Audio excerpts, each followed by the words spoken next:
Listo. Buenas noches, profesora.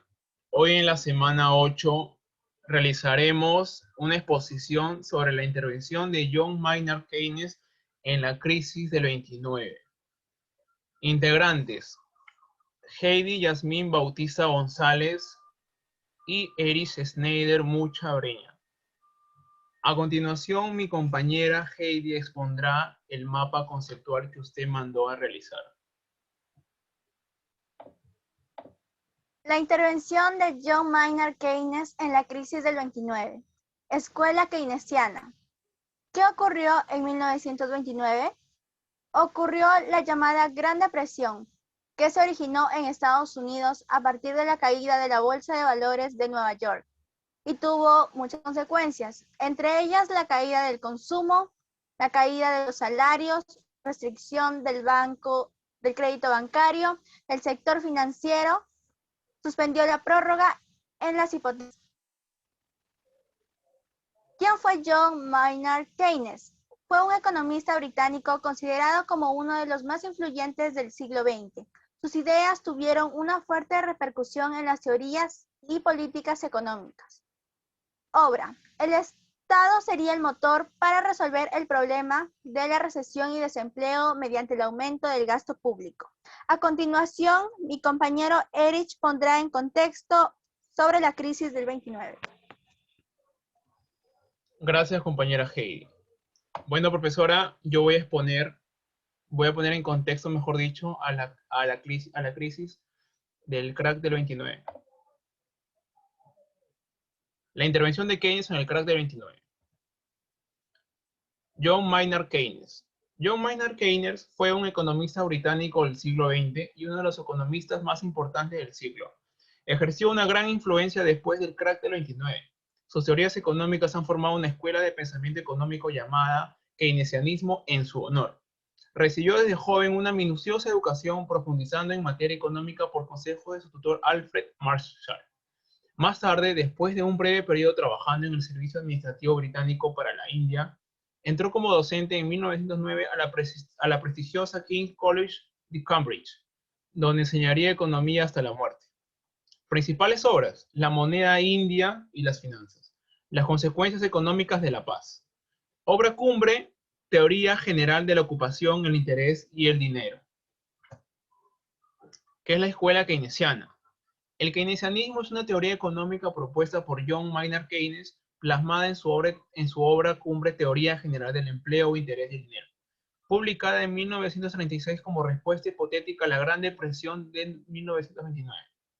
Debido a la caída de la bolsa de Wall Street, otro nombre para hacer recordatorio a este importante fenómeno es el crack del 29. La economía propuesta de Keynes se centró en el análisis de las causas y consecuencias de las variaciones de la demanda agregada y sus relaciones con el nivel de empleo y de ingresos.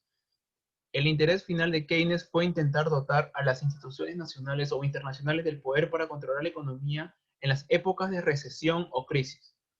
Este control se ejercía mediante el gasto presupuestario del Estado, política que se llamó política fiscal.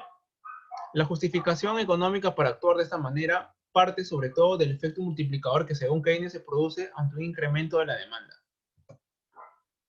Continuación, dentro de la coyuntura histórica, económica y política, el keynesianismo y sus proyectos consecuentes como el estado de bienestar y desarrollismo dio a los dirigentes mundiales la oportunidad de salvar el capitalismo, cuya existencia llegó a verse amenazada debido al colapso mundial por las guerras mundiales y la consecuente crisis económica del 29.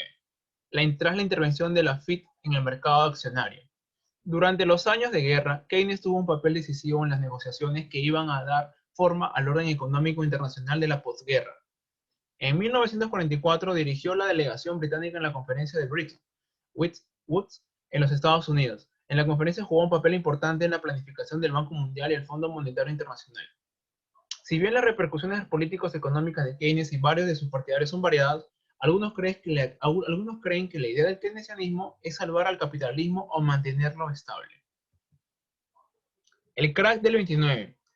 El crack del 29 fue una crisis financiera que tuvo lugar en octubre de 1929 y fue la caída más devastadora de la bolsa en Estados Unidos. También se le conoce como el Jueves Negro. haciendo alusión al 12 de octubre de 1929. Tuvo terribles consecuencias sociales no solo sobre los norteamericanos, sino sobre todo el mundo. Tal fue su repercusión que provocó un duro periodo de crisis económica conocido como la Gran Depresión. Después de la Primera Guerra Mundial, la economía estaba asentada en la especulación. Ya en el año 1929, la situación llegó a ser insostenible y el llamado Octubre Negro marcó un antes y un después al producirse un monstruoso desplome de la bolsa. El crack supuso el inicio de una larga etapa de depresión económica en Estados Unidos, que alcanzó su peor momento en 1933. Una de las primeras consecuencias del desplome de la bolsa fue el hundimiento del sistema financiero. Entre 1929 y 1932, hasta 5.096 bancos se declararon en suspensión de pagos. El derrumbe de la banca arrastró la quiebra a muchas empresas de tipo comercial e industrial. El descenso de la actividad económica provocó un aumento desbocado del desempleo. Cierre. Quiero citar al economista Joseph Stiglitz, lo cual dice lo siguiente en una de sus frases célebres. Quienes más sufren en una crisis son quienes no jugaron ningún rol en crearla. Bueno, profesora, muchas gracias. Este ha sido el trabajo de la semana 8. Ha sido un placer hacer este trabajo con mi compañera Heidi. Espero que tenga un lindo día, una linda semana el día en que usted esté viendo este trabajo. Muchas gracias, Muchas profesora. bendiciones, profesora. Muchas Hasta luego, gracias. mis.